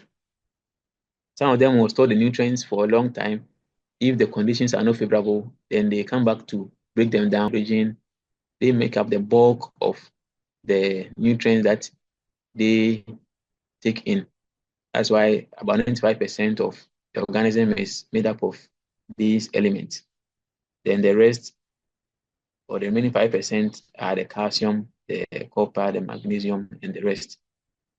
Doesn't mean these are not essential. They are, but they are needed in smaller quantities or in amounts. So when it comes to nutrition in microorganisms or even the higher organisms, we can classify them as autotrophs or heterotrophs. So there are several ways to classify organisms. If you are asked how are microorganisms classified, the question to ask is based on what? Is it based on nutrition, based on the temperature requirements, based on the oxygen requirements, based on the features that they have, or what? So based on nutrition, you can have autotrophs. These are the ones that can use inorganic molecules or chemicals. These can use inorganic chemicals to make food or energy, or to produce energy.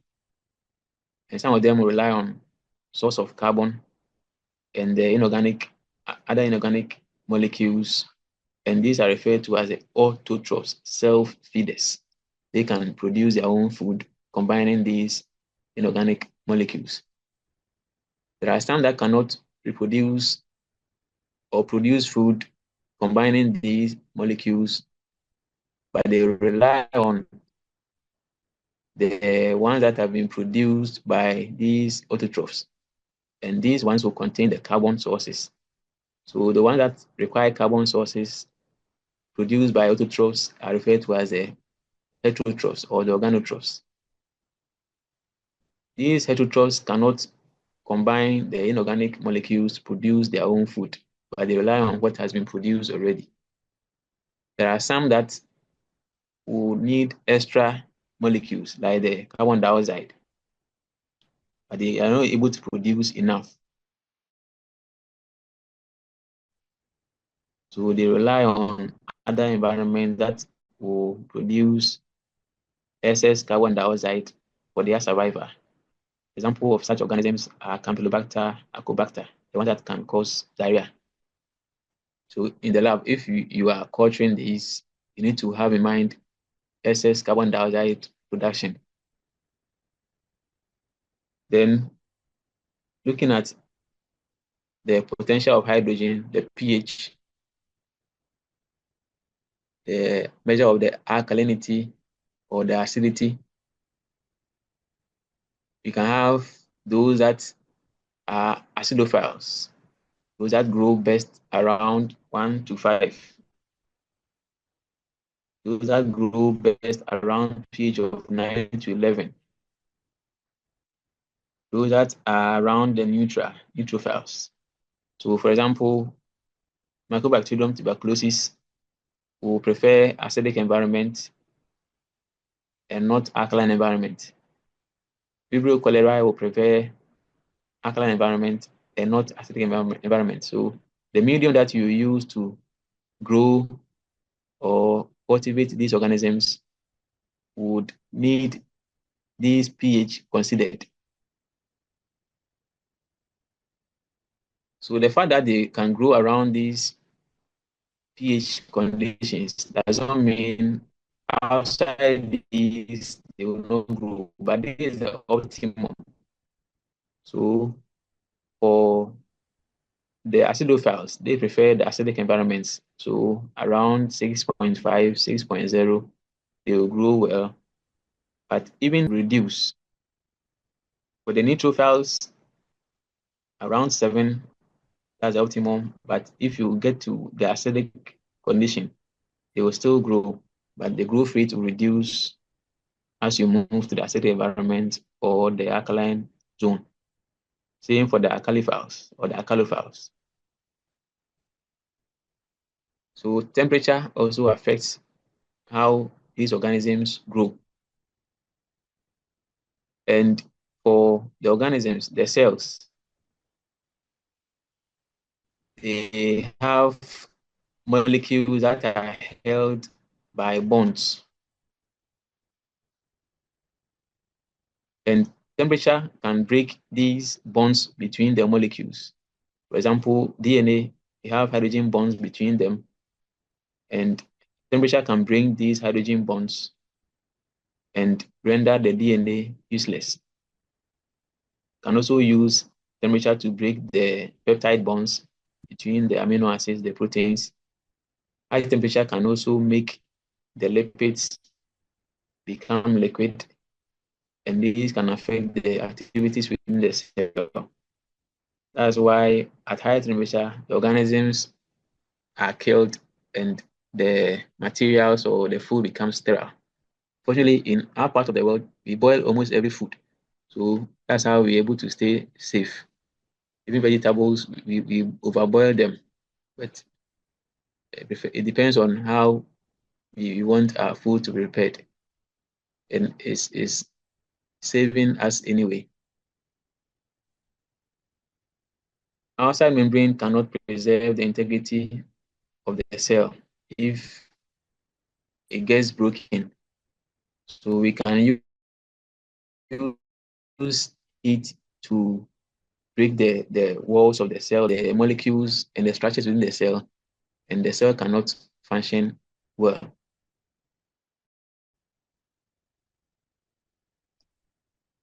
Okay. So effect of temperature on growth. Just like we saw in pH, there is also the optimum temperature. So for some organisms, the room temperature will be the optimum. If you take them from the room temperature and keep them in the fridge, it does not mean they will die, but the growth rate will reduce. That's why your food can still go bad in the fridge or the freezer. So it's garbage in, garbage out. If you prepare your stew, your soup, and it's contaminated, some people will prepare the stew, will keep it on the bench, and before they even keep it in the fridge, they will have a taste with a spoon or their bare fingers, and may accidentally introduce some microorganisms in the stew before they put in the fridge or freezer. So the growth rate will reduce. So as it stays in the fridge or freezer for some time, the microorganisms will still be multiplying, but the rate will not be as optimum as they were or will be at room temperature. So take note of that.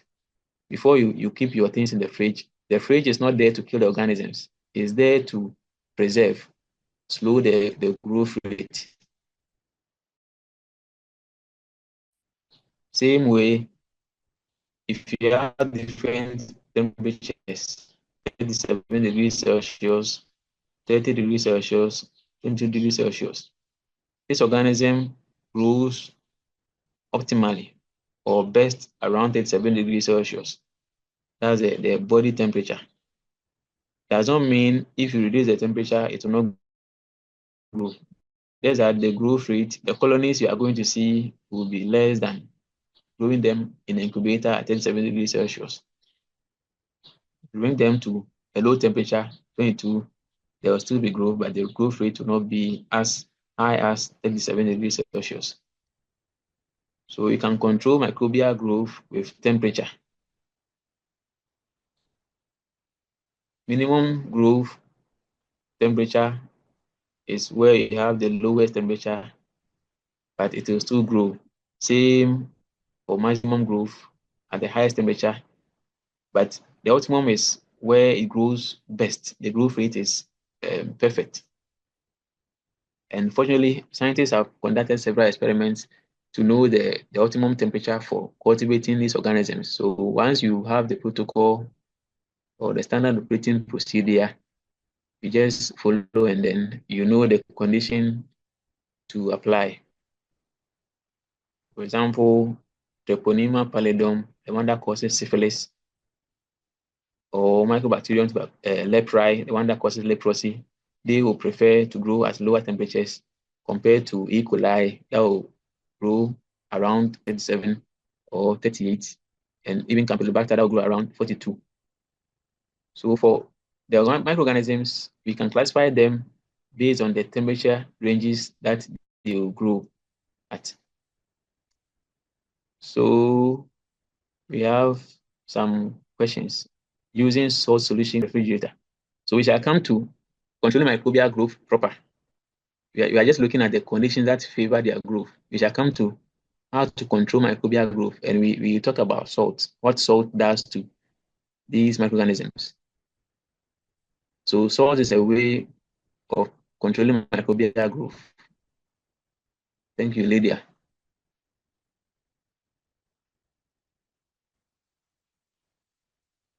So for controlling microbial growth, we have different combinations that you can apply to achieve maximum effect.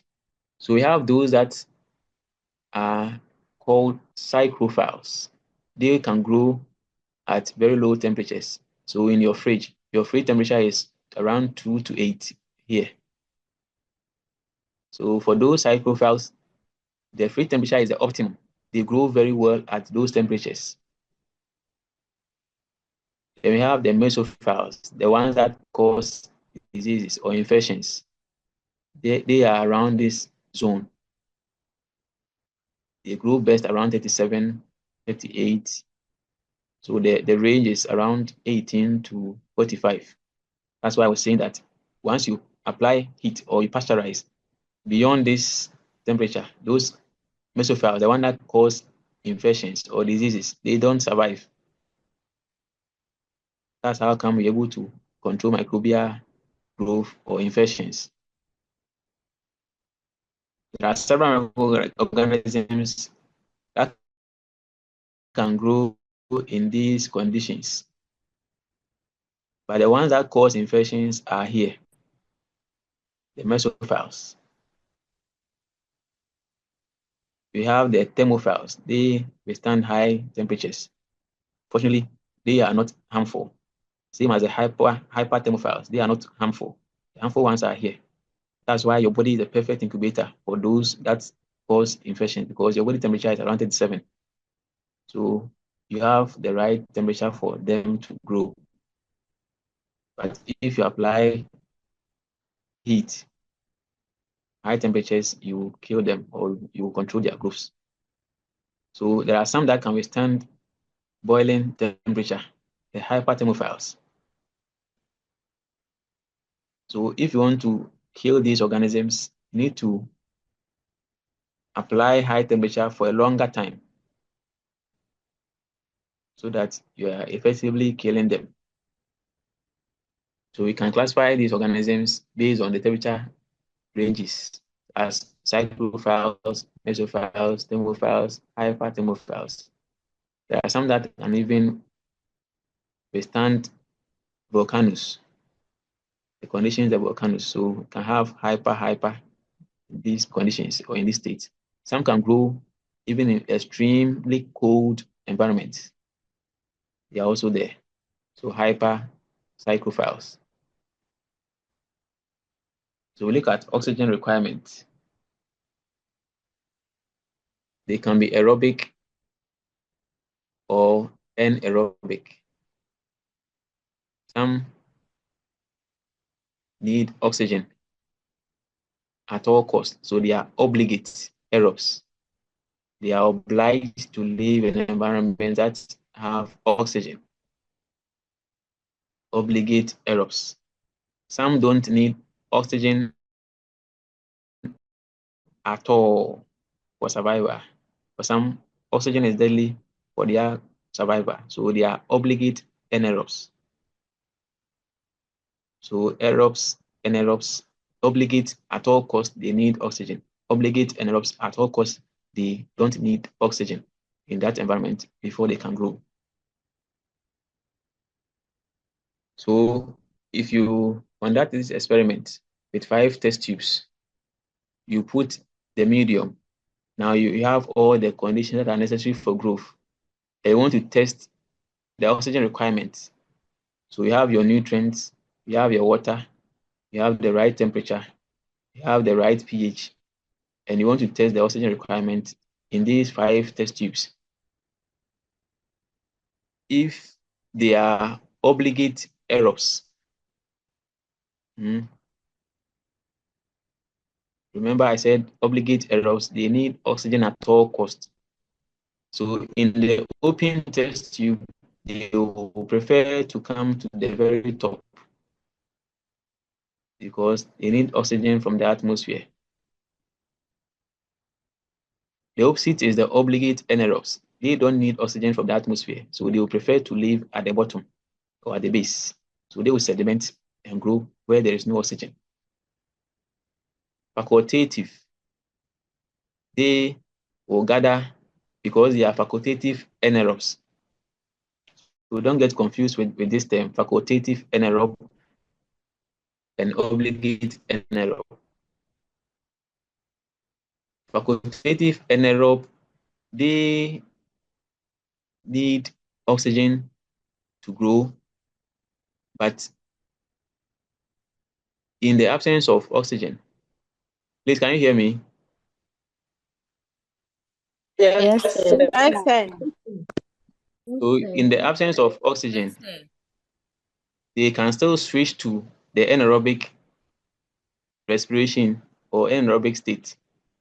So they will gather mostly at the top, but you see some moving to the base because lack of oxygen does not affect them. They will still be able to switch to the anaerobic condition for survival. Then we have the aero-tolerant anaerobes. So we'll get the difference between the facultative anaerobe and the aero-tolerant anaerobes. These ones, they tolerate oxygen, but they don't use it. They can come to the top where oxygen is present, but they will never use it. They will use the anaerobic pathway for respiration. So they tolerate oxygen, but they don't use it. They are not affected by oxygen in the environment because they don't use it. So they can move anywhere and still use the anaerobic pathway for their survival. Then we have the microaerophilic or microaerophiles. They need oxygen, but at very reduced concentration. So they will not settle at the very top, just like we saw for the obligate. They will move a bit lower, but they will need the dissolved oxygen in small quantities. So these are the 5 types that you are likely to see under this experiment. So depending on the case that the physician suspects, the lab person will know where to pick the sample, the culture from after putting the sample or the specimen in the test tube. Depending on the condition or the request that the clinician makes. If it's an obligate anaerobe and the lab person picks the inoculum from here or the culture from here, the lab person will miss the organisms because they are anaerobes. I hope it's clear now. No, So know sir, the conditions sir, please that favor their take growth. it again. The whole show. No, sir, this part, take it again for me.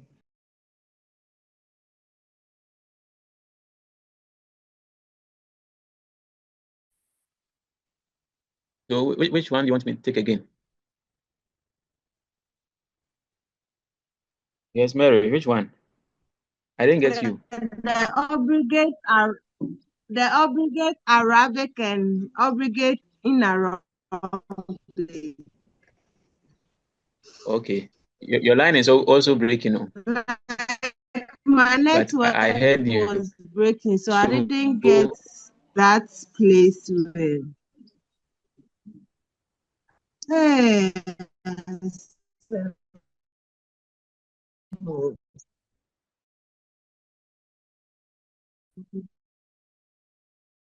All right. So we are looking at the conditions that favor the growth of microorganisms. Oxygen. Please mute. Oxygen requirement.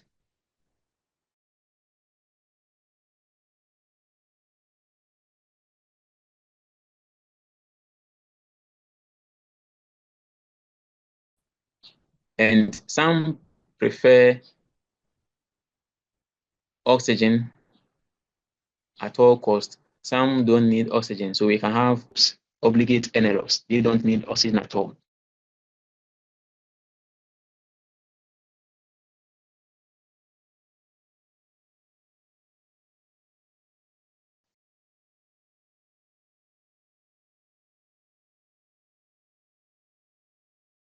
But we can have these 5 types.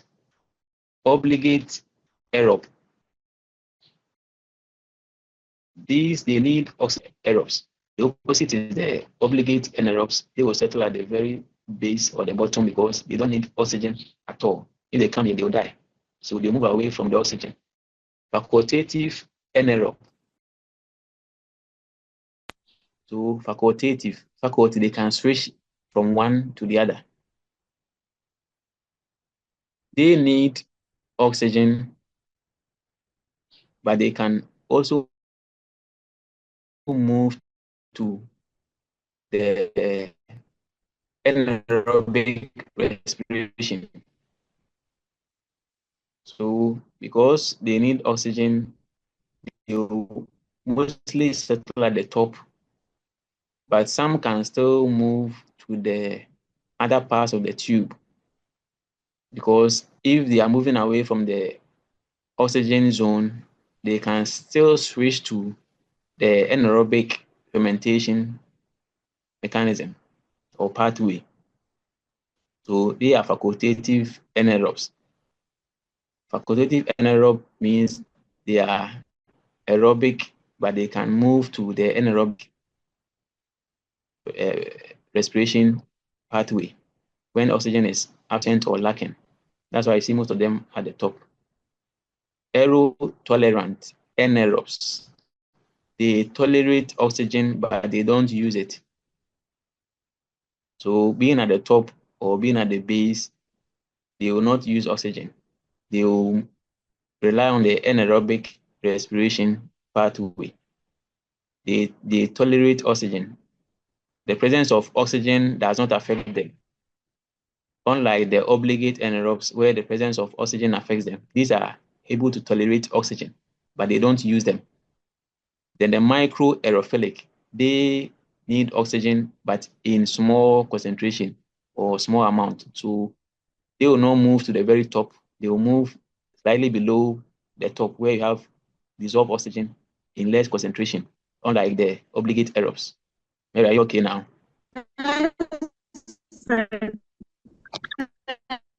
All right. All right. Mary, your line is also breaking now. So it's a general issue. Anyway, let's move on. So examples of bacteria that we can have based on the oxygen requirement. So for the aerobes, Bacillus subtilis, Pseudomonas aeruginosa, Mycobacterium tuberculosis. So for the infection, these will prefer to live in the sites that have oxygen. So respiratory, you can have the Mycobacterium, you can have the Pseudomonas aeruginosa harboring these sites. Anaerobic, Clostridium, the bacteroids, they will not prefer to live in sites that have a lot of oxygen. Facultative anaerobes, they can switch to E. coli, Staph aureus, they can live anywhere to cause infection in the body. That's why there are some infections that you don't have the organism in the other sites. But for E. coli, everywhere in the body, they can infect. Aerotolerant anaerobes, the lactobacilli, the streptococci, the campylobacter jejuni, they will live in environments that can have oxygen, but they will still rely on the anaerobic pathway because they tolerate oxygen, but they don't use. Remember, I gave an example of the ones that need a lot of carbon dioxide, the campylobacter. So they are aerotolerant, but they don't use the oxygen. They need more of the carbon dioxide. The microaerophilic or the microaerophiles, Borrelia, MIDWIFERY, they look like the Pseudomonas. So under the microscope, you may think they are the same, but they are not. They will need little oxygen to survive. All right.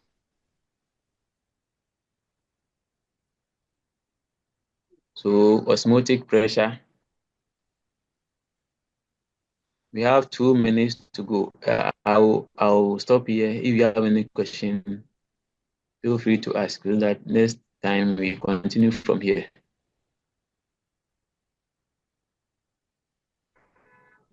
Any question on what we have discussed so far?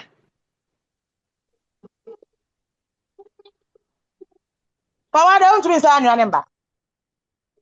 Most of sign your number. Any? Please, please, please mute. Aisha too.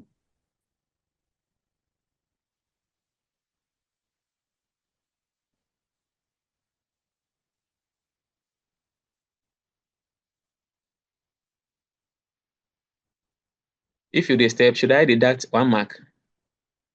Anytime you step.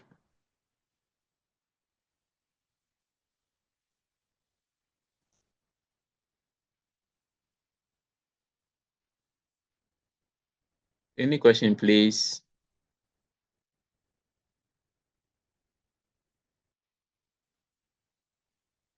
You have 1 minute to go. If you have any question, feel free to ask.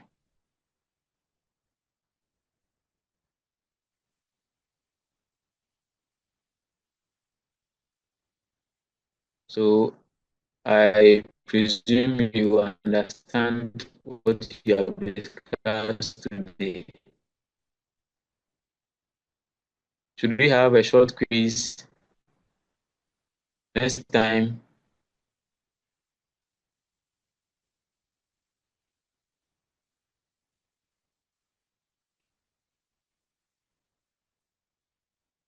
Okay, someone says yes. Oh, All sir, right. no. So we end here. See you Hello, next sir. week. Hello, sir. But someone said hello. Hello, sir. Hello. Good I can hear afternoon, you. sir. No. Good afternoon. Please. Sir, please, this one is a small plea that I'm pleading. God willing, next week, if the network is good, kindly summarize what you've taught us today. Because the network is very bad. I don't know, right now that We you are trying couldn't to really close that. got it very Honestly, the thing was Okay. just on and off like that. So please, we are begging. If you can summarize it for us next week before we begin the class. No problem. Okay, thank you very much. So I've shared the Thank you, slides sir. also. So you can also go through, and then if you have any question, when we meet. So are you when you meet? So Because for now, I don't know whether the you read over it, then you ask questions on it. okay. All right. No Okay, problem. thank you. You're welcome. All right. Enjoy the rest of your week. Okay, Thank you. sir. Thank Thank you you, so sir. God bless much. you. Thank you. God bless you. We God appreciate. bless We you. are great. Although the Thank network you, was a sir. problem, but But okay. I go quiz, Master. Not Okay. right now. Thank Okay. you so much. We appreciate.